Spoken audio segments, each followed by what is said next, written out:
Bismillahirrahmanirrahim. Assalamualaikum warahmatullahi wabarakatuh. Halo teman-teman, berjumpa lagi dengan Budila dalam pelajaran IPA hari ini. Apa kabar teman-teman semua? Semoga semua dalam keadaan sehat ya dan siap menerima materi hari ini. Hari ini kita akan belajar tentang pesawat sederhana. Di minggu lalu kalian sudah mempelajari tentang katrol dan juga roda berporos. Apa sih yang akan kita pelajari hari ini? Tujuan pembelajaran kita hari ini, yang pertama menjelaskan jenis-jenis pengungkit, yang kedua menjelaskan prinsip penggunaan pengungkit jenis pertama, kedua, dan ketiga dalam kehidupan sehari-hari, yang ketiga menghitung keuntungan mekanik pada pengungkit, yang keempat menjelaskan pengertian bidang miring, yang kelima menghitung keuntungan mekanik pada bidang miring, yang keenam menguraikan prinsip kerja pesawat sederhana pada sistem gerak, dan ketujuh menganalisis prinsip pesawat sederhana pada sistem gerak. Kita mulai bahas dari tuas atau disebut juga pengungkit. Tuas adalah pesawat sederhana yang dapat memutari suatu titik atau titik tumpu. Berikut adalah gambar tuas. Di sini kalian bisa lihat ini adalah gaya beban atau FB, kemudian yang sebelah sini adalah gaya kuasa atau FK, dan ini adalah titik tumpu. Dari titik tumpu sampai gaya kuasa itu adalah lengan kuasa, kemudian dari titik tumpu sampai gaya beban itu adalah lengan beban. Syarat keseimbangan tuas FB dikali LB sama dengan FK kali LK. Dan KM sama dengan FB dibagi FK. Maka KM sama dengan LK dibagi LB. Dengan KM itu adalah keuntungan mekanis atau keuntungan mekanik, FK gaya kuasa, FB gaya beban, LK lengan kuasa, dan LB lengan beban. KM sama dengan FB dibagi FK sama dengan LK dibagi LB. Jadi kalau kalian mau cari nilai KM bisa pakai rumus FB dibagi FK atau bisa juga KM sama dengan LK dibagi LB. Contoh soal.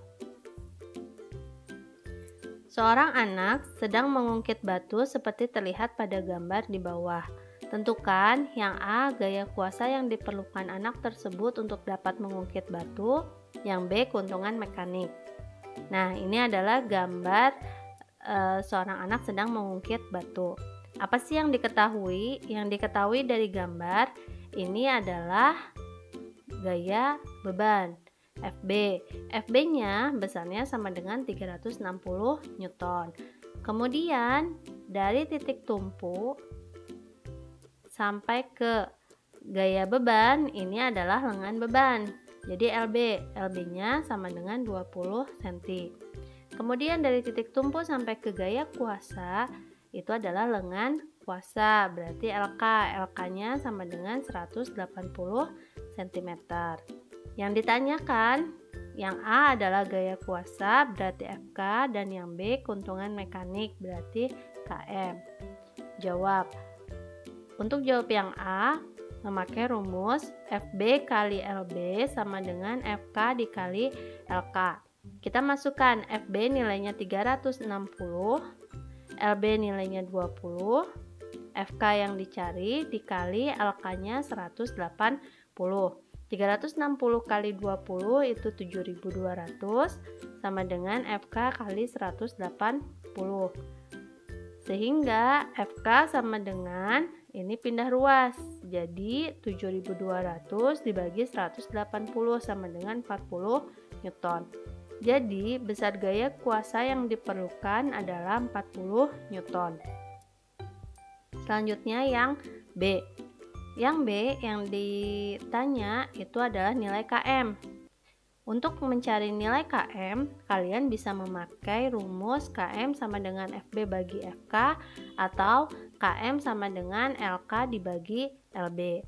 Di sini Ibu memakai rumus KM sama dengan FB dibagi FK. Nilai FB kita sudah tahu 360 dan nilai FK kita juga sudah tahu nilainya 40, sehingga 360 bagi 40 hasilnya sama dengan 9. Jadi besar keuntungan mekanik adalah 9.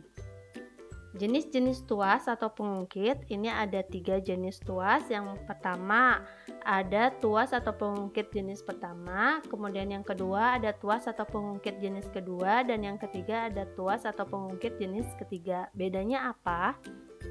Pengungkit jenis pertama yaitu letak titik tumpu berada di antara titik beban dan kuasa. Contohnya ada pada gunting, linggis, cotton bud, dan kayu. Jadi kalau pada gunting, ini yang di tengah, ini adalah titik tumpu. Kemudian ini yang di belakangnya titik kuasa, dan yang di depannya adalah titik beban. Kemudian yang kedua, tuas atau pengungkit jenis kedua. Pengungkit jenis kedua yaitu letak titik bebannya berada di antara titik tumpu dan titik kuasa. Contohnya ini adalah gerobak roda 1. Yang di depan ini adalah titik tumpu, kemudian ini titik bebannya, dan ini titik kuasanya. Contoh lainnya ada pada pemecah kemiri, pembuka tutup botol, dan lain-lain. Kemudian yang ketiga, tuas atau pengungkit jenis ketiga. Pengungkit jenis ketiga yaitu letak titik kuasa berada di antara titik beban dan titik tumpu. Contohnya, nah ini contohnya, ini adalah titik bebannya, kemudian ini titik kuasa, dan ini titik tumpu. Jadi titik kuasa berada di antara titik beban dan titik tumpu. Contoh lainnya yaitu pada sendok makan, pada serokan sampah, dan lain-lain. Bidang miring. Bidang miring adalah bidang datar yang diletakkan miring atau membentuk sudut tertentu sehingga dapat memperkecil gaya kuasa. Contohnya pada skrup, kemudian jalan melingkar di bukit, tangga, kapak, pisau, dan lain-lain. Bidang miring karena segitiga yang besar sebangun dengan segitiga yang kecil, maka FB dibagi FK sama dengan L dibagi H, sehingga KM bidang miring sama dengan L dibagi H. Dengan KM ini adalah keuntungan mekanis, FB gaya beban, FK gaya kuasa, L itu yang ini adalah panjang bidang miring, dan H ini adalah tinggi bidang miring.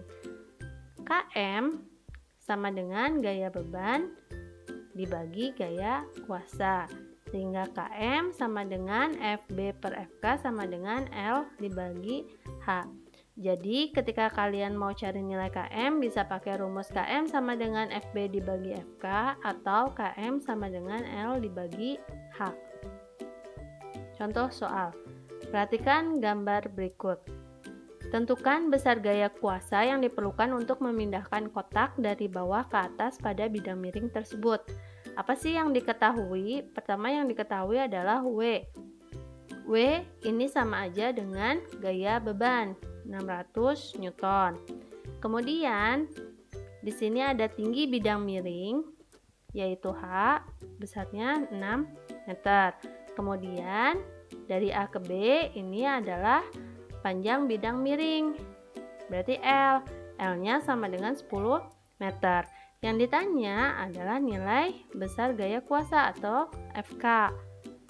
Jawab, FB bagi FK sama dengan L dibagi H. Kita masukkan angkanya, FB 600 Newton, kemudian FK yang dicari, L-nya 10 meter, H-nya 6 meter.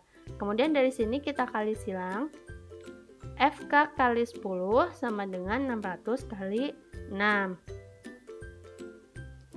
Kemudian kalau mau cari FK, 600 kali 6 3600.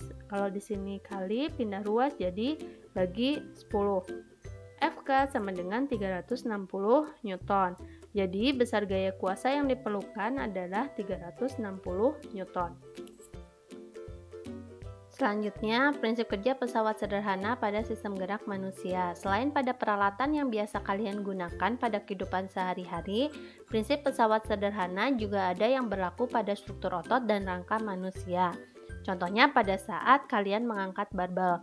Telapak tangan yang menggenggam barbel itu berperan sebagai gaya beban, kemudian siku berperan sebagai titik tumpu, dan lengan bawah berperan sebagai kuasa. Nah, di sini kalian bisa lihat gambarnya.